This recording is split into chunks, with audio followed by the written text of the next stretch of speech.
Alright, back again with another Bob. As you can see, I have Maxie on my lap. He's back and he's very fluffy because he just got groomed. So he's luxuriously plush. Okay, it would probably help if I had the words on the screen, wouldn't it? Alright. Okay, his name was Bob by Llewellyn. Got my fluffy dog here. I've got a mug that says friends don't let friends use Comic Sans, which is my sister's mug, but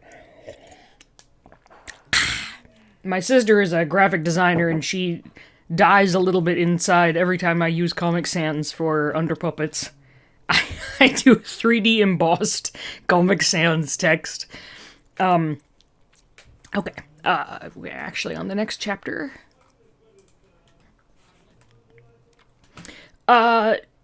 His name was Bob by Llewellyn. Chapter 30. Sick. Someone's using a blender in the house. You know what? Like I said last time, we're not doing this for quality. What the heck is this? You said, as you set your bag down on the kitchen table, frowning at the small box in your hands. This small box, addressed to Bite My Bitty Sacrum. Really? Had been waiting at your front door after you got off work. Welcome home, Tiny! Oh, it came! Bob seemed excited as he appeared up on the table. You put the box down so he could gleefully open it. Well, he attempted to. Ah, geez. Did you help him and tick him off, or let him struggle and open it himself? Oh, never mind. He's got a corner free. Nice. Go, Bob. Oh, ew, he was using his teeth. Well, it seemed effective.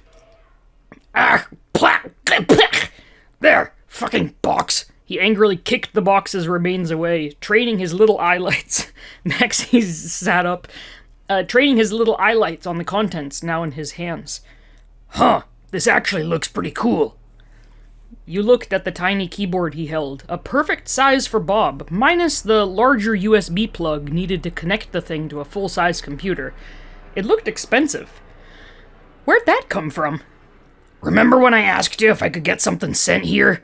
This is the something. He grinned up at you before he blipped out of your sight, presumably over to the computer. Yep, there he was. Wow, he was getting faster at doing that, seemingly increasing the distance he could move.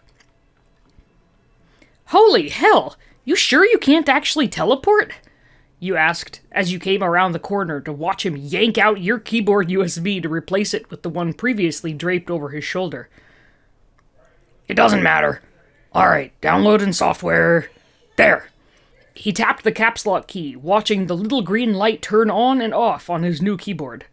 Seems to be working. Now, to test this thing out...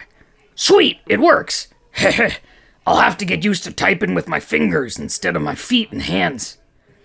You watched him for a bit as he pulled up his blog page, finger-pecking the keys, before trying 2 fingers at a time, then more. He'd get irritated every time he messed up and had to backspace.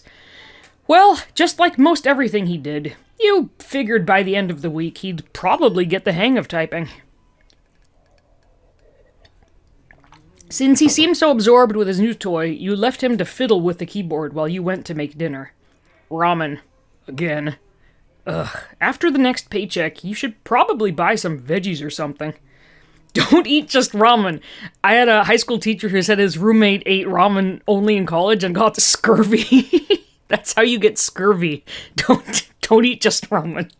Throw in some oranges. Again. After the next paycheck, you should probably buy some veggies or something. Didn't Ace mention a local farmer's market?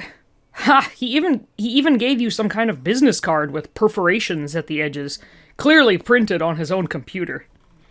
Just use scissors. Ace seemed like a cool guy. Canary and Indy, from what little interaction you had with them, seemed to share quite a bit in common with Bob.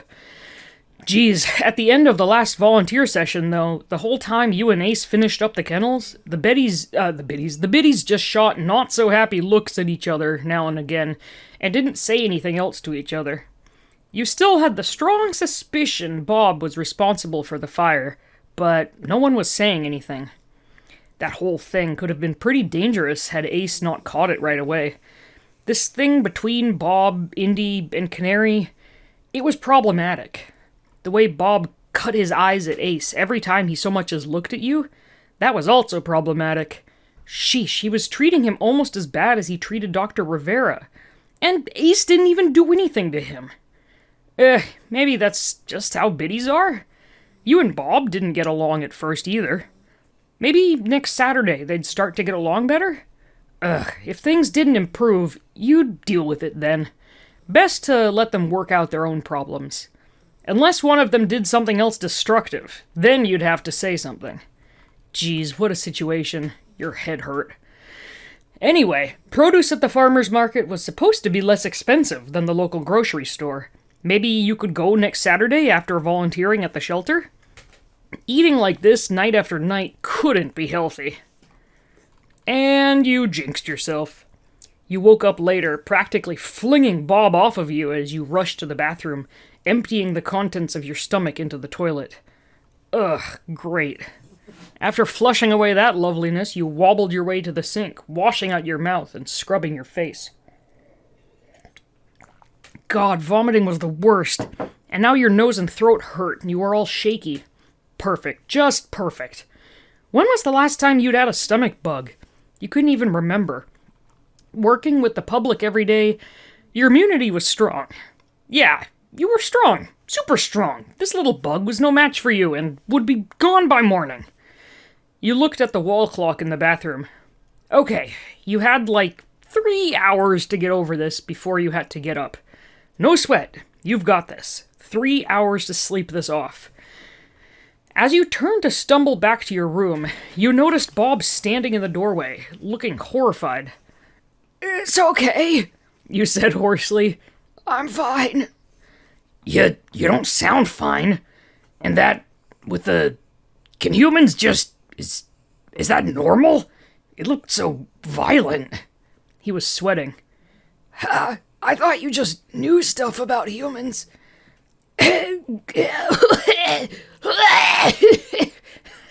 Sorry. Guess you've never seen someone puke before? Ugh, standing and talking about it was a bad idea. Bad, dizzy headache. You needed to lie back down. "I'm fine," you repeated as you walked past him, climbing back under the covers with a groan. You shivered as you pulled the covers up to your chin. When did it get so cold in your room? Bob continued to watch you for a few seconds, little glowing red eyes shining from the bathroom doorway. Then those little eyes were right in your face. Ugh, good thing you were expecting it, otherwise you might have jumped. He was putting his little skeletal hand on your cheek. That sounds like it would tickle. "You feel warmer than normal. I don't think humans are supposed to change temperatures. Are you sick?" He definitely sounded worried. "Nah, just a little stomach bug or something. I'll be fine. Seriously, don't worry about it." You closed your eyes. Your head was pounding. You were starting to feel nauseous again. Being awake was bad. Maybe you'd feel better in 3 hours. Vaguely, you felt Bob's tiny skeletal hand rubbing your cheek as you drifted into unconsciousness. Your dream was strange. You were standing in front of a large floor-to-ceiling picture window, staring a good 3 floors down into the canal flowing below you. The water looked calm and was clear enough that you could see all the way to the bottom. You slid the window open sideways, and a salty breeze ruffled your hair. You noticed the canal connected to a larger river, flowing as far as you could see. The sun sparkled off the water. The sounds of shorebirds could be heard in the distance. There was nothing standing between you, the open sky, and water below now as you stepped to the edge of the window.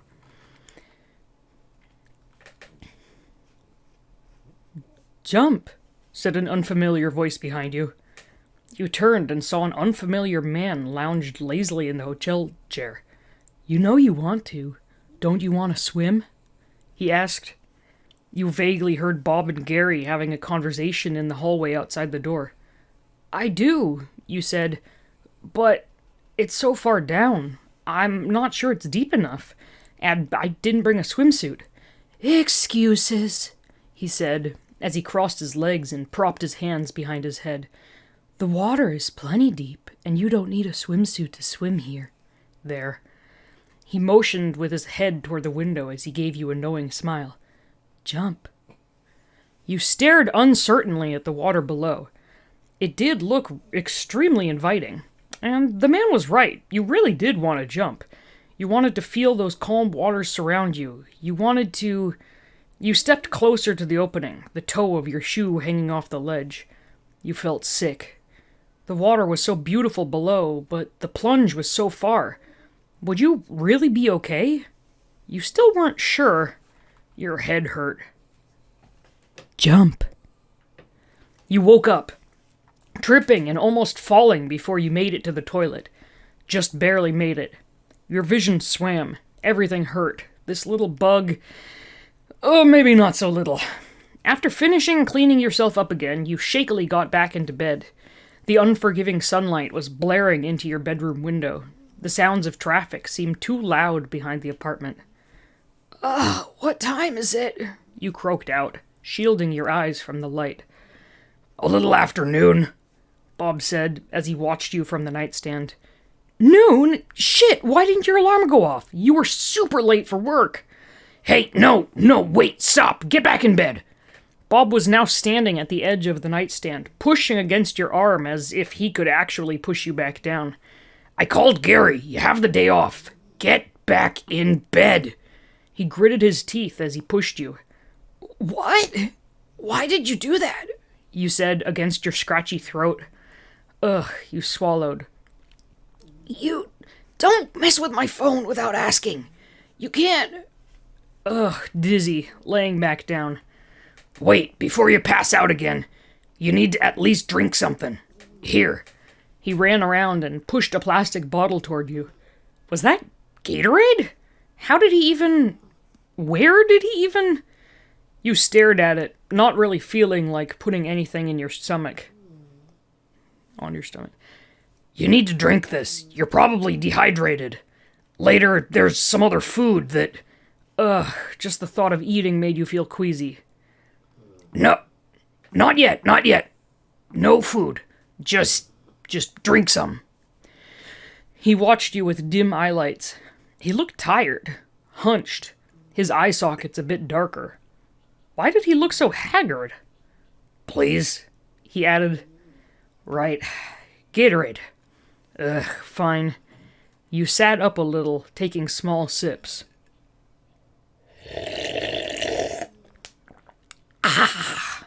Oh, that's good Gatorade. It's actually coffee.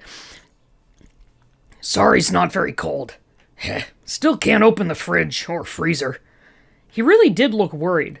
He was watching your every move while wringing the bottom hem of his shirt. "This is fine. Thank you." You tried to give him a small smile. Critical failure, judging from his reaction. It probably looked more like a grimace. You gave up, laying back down and closing your eyes. There was a tiny cold hand on your forehead. Oh man, was it because of your fever, or was he really that worried? "I'll be okay," you said. "Thanks for taking such good care of me. You're the best." He withdrew his hand. You peeked an eye open, hoping your encouragement would at least make him feel a little better. Fail again. Geez, if anything, he looked guilty now. His bony forehead creased as he looked away. I'm gonna go take care of something. Get some sleep. Yell if you need anything." Then he was gone. You groaned and rolled over, trying to get comfortable. Why was Bob always like this? Was he blaming himself for something again? You really needed to have a talk with him. But right now, you felt like garbage. Later, when you felt better.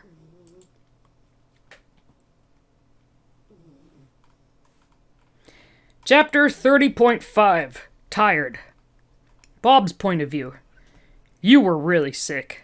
A cold sweat ran down the side of his skull as he watched you violently retch into the toilet and then stumble weakly back to bed, all the while insisting you were fine. Bob felt your face as you were passing out. You were shivering, but your face felt really hot. He knew humans weren't supposed to change temperatures that drastically. Humans, like most living things, were supposed to maintain a sort of homeostasis, which needed a constant, stable temperature. Unlike biddies. You weren't supposed to be this warm. As soon as you seemed to be asleep, and Bob ensured that, yes, you still seemed to be breathing fine, he went to look up your symptoms on your phone. He didn't dare leave the room to use the computer. What if you stopped breathing? Symptoms. Vomiting. Oh shit, if you vomited while you were passed out, you could aspirate, and the acid could damage your lungs.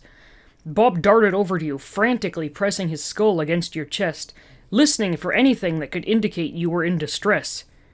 Fuck. He didn't know what he was even listening for. He darted to the phone, wheezing. He should listen for wheezing. Were you wheezing? Back to you. No, he wasn't hearing any wheezing. He wasn't hearing wheezing. He didn't think so, anyway. Back to the phone. A stethoscope. He needed a stethoscope. Did you even have one of those? Did you carry one at work? Was there one in your bag? Could he even use the thing if you had one? Your bag was... Excuse me. Pardon me, my graceful ladylike sneeze. Sneeze as loud as my grandpa. You can hear my grandpa 5 blocks away when he sneezes. The man could knock down a poorly built wall. Your bag was so far away, he didn't want to leave the room. Okay.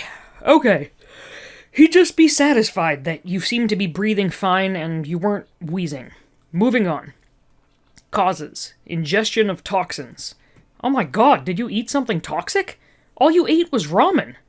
Was it toxic? Were you poisoned? Drugs. Drugs could cause vomiting too. Were you drugged? Did someone drug you at work to try to kill you? No, that didn't even make any sense. You had a fever too. He should look that up. You could have a heat exhaustion. No. Extreme sunburn. No. Malignant tumor. What the hell was that? That didn't sound good. Time to look up malignant tumor. No. He shakily pushed the phone away from himself, staring at you with blank eye sockets. Sweat dripped down the side of his skull. No. So many of these things pointed to possible death. Typical findings when you put your symptoms into Google. It's like, yeah, I have a slight earache, you have cancer. I stubbed my toe and it hurts, it's definitely cancer. Google, are you sure? Yes. WebMD says that you could be dying. It's like, really? I just have, like, one little blood vessel in my eye is popped. Like, no, that's a sign of an aneurysm. You have minutes, if not seconds, to live. Oh, I shouldn't be eating, I'm reading. God damn it.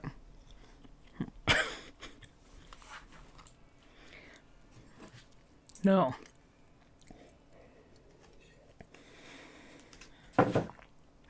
So many of these things pointed to possible death. No. Calm down. Be rational. Back over to you.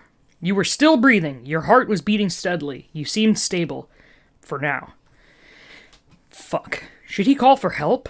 Were you really gonna die? He wasn't gonna panic. What did you say you thought you had before going to sleep? You didn't mention any of the things he'd looked up. Stomach bug. You said stomach bug. What the hell was a stomach bug? Back to the phone. Stomach flu. Virus. Caused fever, vomiting, chills, achiness. Yeah. Okay, yeah, this seemed to fit. Okay, this one was manageable. Virus. Antibiotics were useless against it. You needed rest. Fluids. Okay, he could do this. He could take care of you. Shit, in order to get you some water, he had to leave you. Would you be okay? He could do this. He'd make sure to check on you every few minutes.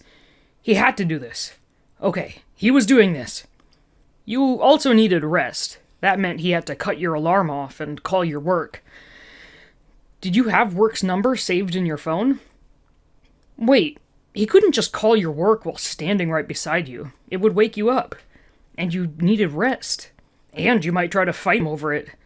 He had to move your phone to the den. How was he going to get the thing off the dresser? It was bigger than he was. And he couldn't just shove it to the floor. The noise would wake you up. He might even break the thing. After some internal deliberation, he decided on dragging a few of his clothes and a small bath towel to pile on the floor to help cushion the fall. And he'd lower the thing by its charger cord as best as he could. The setup wasn't pretty, but it worked, and he soon found himself alternatively shoving and pulling your phone, dragging it into the other room. He didn't remember the thing being so heavy. He was practically out of breath by the time he could open up your contacts list. You didn't have many contacts, but your manager Gary's number was in there. It was still really early. Should he wait and call him later? No, he needed to get this done. Make sure you rested and got better. "Good morning, sweetie," Gary practically sang into the receiver. Geez, did the guy ever even sleep? "To what do I owe the pleasure of hearing your lovely voice this evening?" "Hey, it's Bob. What happened?" Gary's voice took on a more serious tone. No, Tiny's fine. Everything's fine. It's just... Tiny can't come to work today because of a stomach bug." "Stomach bug? Give me about an hour and I'll bring some stuff over. Miguel's still sleeping, but I'll let him know once." "I've got this. I don't want you waking him up. You don't need to come over." Friend or not, Bob didn't want anyone around you when you were this weak. He could take care of you himself. There was a pause on the other end. "Bob, I'm coming over for a bit. End of discussion." And with that, he ended the call. Bob stared at the phone for a bit, feeling a mixture of annoyance and something else. Relief? Psh, no. Hell no, he had this. He didn't need anyone else to help. He would take care of you. Shit, how long had he been away from you? He dashed over to you. Okay, you were still sleeping. Breathing? Sweating? Were you too warm? Your face was really warm. But you had the blankets pulled up to your chin and you were shivering now and again. God, you looked so uncomfortable. He used his sleeve to wipe away what sweat he could from your forehead.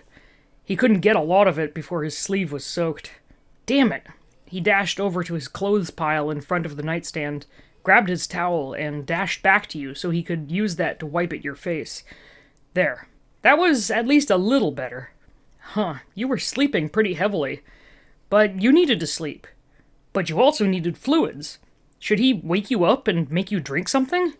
How was he going to get you some water? He dashed over to the lower cabinet in the kitchen where his small plates and bowls were stored. He could fill one of his bowls with water, but that wouldn't be much water for you at all. There was no way he could move one of your cups from the cabinet to the nightstand if it was full of water. It would be way too heavy. He stared up at the cabinet, tapping a finger against his teeth as he thought. He could do maybe something similar to what he had done before with the wet toilet paper projectiles.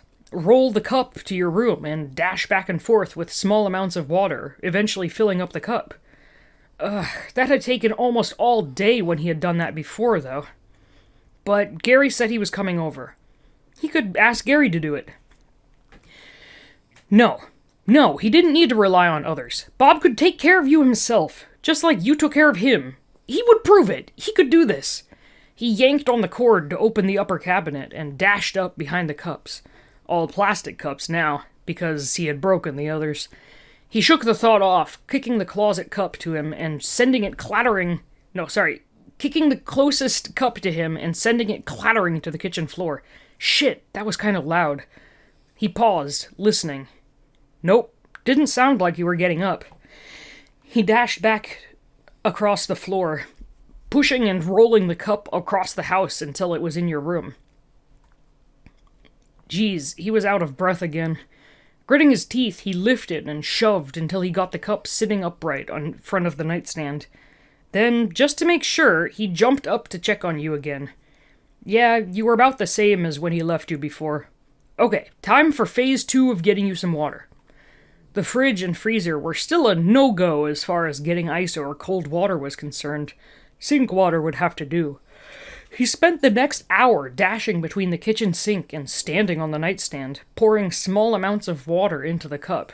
He was tiring out quickly, his movements getting slower, and the cup was only about 1/4 of the way full. But Bob was getting exhausted. He hadn't eaten anything since the previous night. Maybe he should stop and take a small break. No, shit, what if you woke up soon, and there was only that little bit of water to drink, and you were too sick to walk and get more, and then you passed out again and became more and more dehydrated? Tiny wouldn't let him get dehydrated if he were sick. Even though Biddies didn't get sick or dehydrated. He just had to keep moving. For you. For... A light knock interrupted his internal monologue / pep talk. Who? Right, Gary. That was probably Gary. Bob cut off the sink and hopped down, grabbing your keys off the counter and dragging them with him. He slung your keyring over his shoulder and pushed through his little door, coming face to... feet with Gary. Gary grinned down at Bob while holding up a plastic bag. "Morning, sunshine. I brought over some Feel Better Quickly essentials. May I come in?" Bob grunted as he dropped the keys at Gary's feet. "Only if you don't make a bunch of noise. Tiny's sleeping." Gary nodded, picking up the keys with his free hand to quietly open the door. Bob followed behind him, arms folded. "You know you didn't need to come over. I told you I got this." Gary sighed, setting the bag down on the counter to unload its contents. Gatorade, a Tupperware of rice, some bananas, and little applesauce packs. Gary grabbed the Gatorade and started heading to your room. "Wait, no!" "Hey, wait!" Bob said, chasing after Gary. Curse Gary's long strides. "Stop! Don't go in there!" Gary ignored him, silently entering the room. He frowned at the plastic cup on the floor.